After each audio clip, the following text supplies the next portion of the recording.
Hey everyone, it's Camp Gore1. Today I've got a little project that I'm starting to work on, and it's out of a box, a microwave box that I found on the curb, and I'm sure my neighbor will appreciate me dumping out the old microwave on the street, but anyhow, it's for a good cause. Anyhow, there's a little chihuahua that lives over on the other side of the fence from me, and he's always outside. He doesn't have any house or anything. He's got some blankets on the concrete, but you know, he's got to be freezing because it's really cold here in Phoenix right now. And especially at night, it's been getting down into the 30s. So I am going to make this and I will show you. I started out with this styrofoam down here, right here. I bought like 6 pieces from the what do you call it? Home Depot today, and I cut some of it.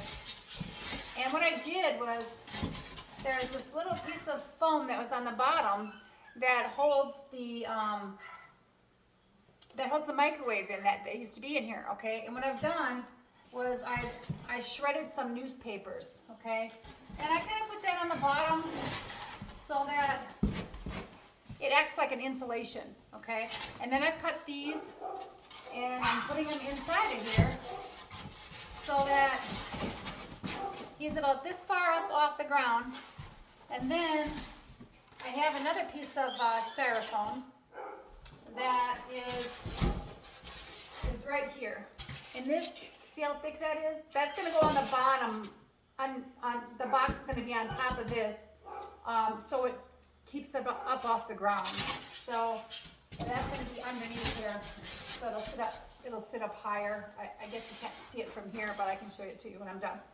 So anyhow, what I'm doing is I'm going to put these in here, these little sheets of styrofoam, and I've got some kind of glue stuff that I'm going to, well, actually if I cut it so it fits in there tightly, then I can just put these sides in. I'm going to get this other one back in here. But I've kind of cut it so that it kind of fits in there. Yeah, my cutting's not perfect, but you know, that's okay. So I'm going to sit this on the side like that. Here, let me show you. And so it kind of looks like this. See, so the sides are insulated, and the bottom is insulated, and the bottom has this underneath, okay? So it's gonna be like that, and like this. And then I'm gonna cut 2 more pieces. Let's see here. I'm gonna cut another piece for this, and I'm gonna cut another little piece. I don't know if you can see that.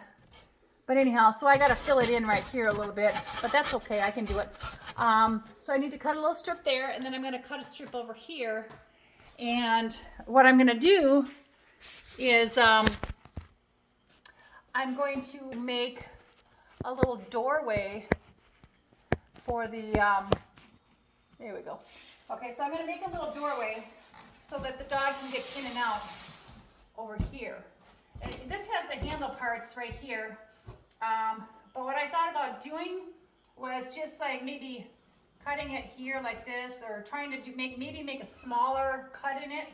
But what I've done, you know, I've cut this old piece of carpet.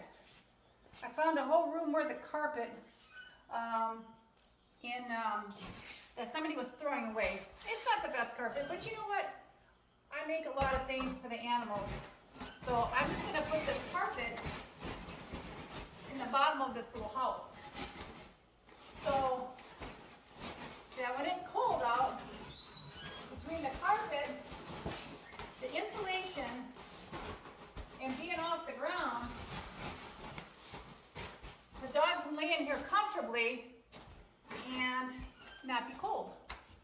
So, and cardboard is a really good insulation if you want to, you know, make a pet house or something. I mean, out in Arizona here, we don't have a lot of rain, so if you keep it under a shelter or something, or under a carport or something, you don't really have to worry about it getting wet and it stays nice. I mean, even people that are homeless use cardboard, you know, to have their houses and stuff. It acts like an insulation, and it's really, really good actually. And but yeah, I'm just gonna put this in here, and then cut a little piece of put some tape on here, I think, and then cut my little hole in the bottom, and then glue my piece of insulation to the bottom, so that this way it stays off the ground.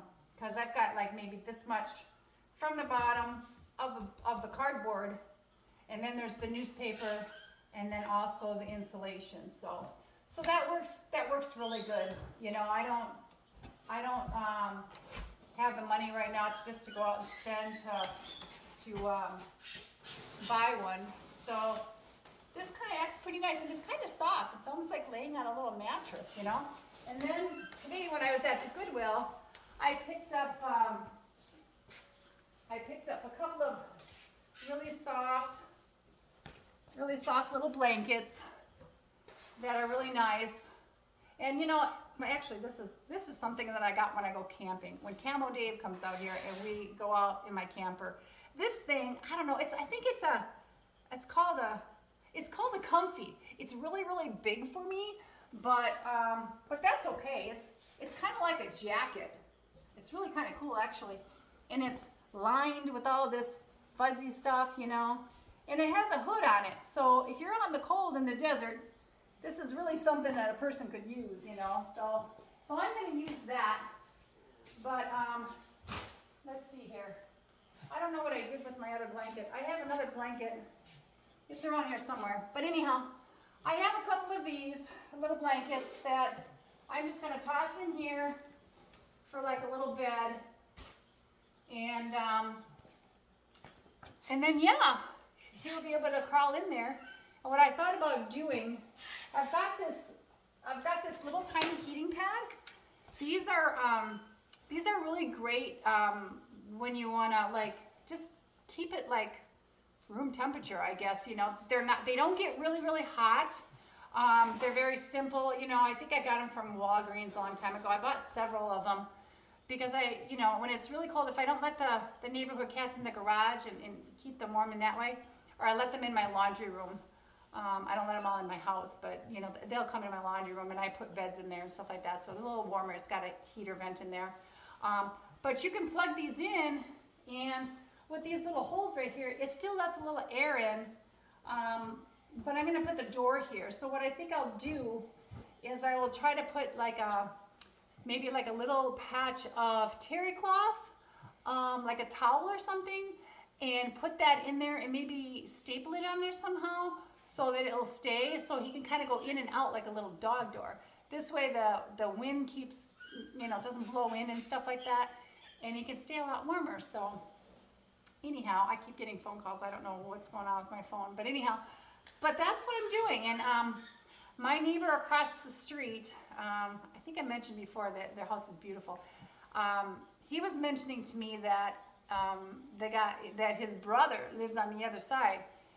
And I didn't want to say anything because, you know, last summer he kept the little dog out in the heat. You know, I mean, it was 110, 115, and I just wasn't liking it too well. So I didn't say anything to him about the dog, but I do know the girl that owns the house, and I did kind of tell her a little bit, you know. So I think I'm going to just go knock on the door and just tell him, hey, I live on the other side, and I made a house for your little dog, you know, can we put it in the backyard so he has something warm to sleep in. I mean, he just lays on the ground on some blankets on the ground, and that's it. And that little guy's got to be freezing. And I'm constantly, you know, throwing treats over there, pepperonis and stuff like that. And he had a girlfriend one time, and I would take a little container, and I put little holes in it, and then I'd put string on it, and I'd make it like a triangle shape, tie it to the little container, and then lower it down on my fence, on the other side of the fence, and I'd feed him, you know, because he was like so skinny. I was like, oh my God, you know, do they even feed this little guy, you know? and it was really bothersome. And then after I told the owner about it and stuff, and how the backyard was full of glass, and how the little dog was walking in glass, and then they had these chickens back there and they weren't taking care of those. And I mean, I don't know how often he was there, but it just was really, was not, it was very unsettling for me because I'm such an animal lover, you know. But anyhow, so I'm just going to tell him, hey, look, if you're going to be my neighbor, you need to take care of the dog, or I don't want to make a phone call. But so I'm trying to do something else so that I don't have to deal with this, because it's very disheartening to see a little guy out there, and you know, you can tell sometimes nobody's home for days, you know. And I tried not to stick my head over the fence, and I know that he's seen me stick my head over the fence before, but it just is bothersome. So, but anyhow, that's what I'm gonna do. So I just thought I'd share that with you. And but this is the little house. Like I said, I'm gonna glue the styrofoam on the bottom, and maybe I might put some styrofoam on the top too as well. Just glue some, you know, to the insides here, and then push this down over it, and then put some in the middle right here where the flaps kind of meet. And then maybe put a little bit here in the front too as well. But yeah, it should be pretty good by the time I'm done. So anyhow, I will take that over to the neighbor and see what he says. You know, hope he doesn't bite my head off, you know. And I think he speaks English. He's from Cuba. And the people across the street are really nice. If that's the brother, I mean, they're really nice and stuff like that. When my grandson fell and skinned his knee, the lady says, oh, come on, you know, I'll help you and stuff. And she was very nice, you know. And then one time she had some plants out in the front yard that fell over her in her driveway, and it was like a really big tree. And I went over there and tried to help her lift it to get it out of the way, because she needed to pull her car out of the garage. So, but anyhow, okay guys, well, I'm going to get finished with this project, and I just wanted to share with a little bit, you know, with what I was doing. So I hope everyone has a nice Christmas, and maybe I'll see you in another video soon. I don't know. I don't make them too often, but anyhow, okay, well, I hope you enjoy. So thank you. Bye-bye.